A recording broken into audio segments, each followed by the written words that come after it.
Quest Audiobooks presents an unabridged recording of The Asset by Mark Dawson, narrated by David Thorpe.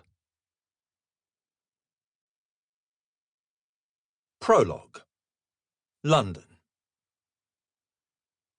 The man they called Muhammad sat in his old Ford Transit van and watched. It was 2 a.m. The empty farmhouse was set on the edge of the village, with a 50-foot garden bordering the open field to the rear. Muhammad had scouted the property the previous week. It was isolated and remote, half a mile from the nearest neighbour. The owner had died 6 months before, and it was available at a very reasonable rate thanks to the fact that it was directly beneath a flight path of the nearby airport.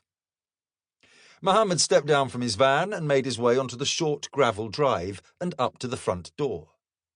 He took latex gloves, overshoes and a hairnet from his pocket and put them on.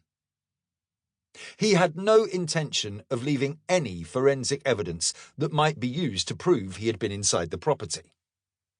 His sponsor had made it very clear that this was to be a completely pristine operation, and it would be.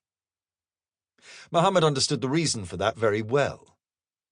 He had been scrupulously careful with what had happened at Westminster, ensuring that there were no threads that could be followed back from the bombers to him. The bomber who had failed and lost his nerve had been shot, and his body had been dumped into the river. There were no loose ends there, and there would be none here. The door was locked, but it was a simple enough thing to pick it. He went inside and waited in the hallway for a moment, just listening. There was nothing, not that he was expecting anything. The property was modest. The door opened into a small hallway, which, in turn, offered access to a kitchen, dining room, living room, and conservatory. Muhammad checked each room, ensuring that there was no one else in the house. He went back outside again, got back into his van, and reversed it up the drive.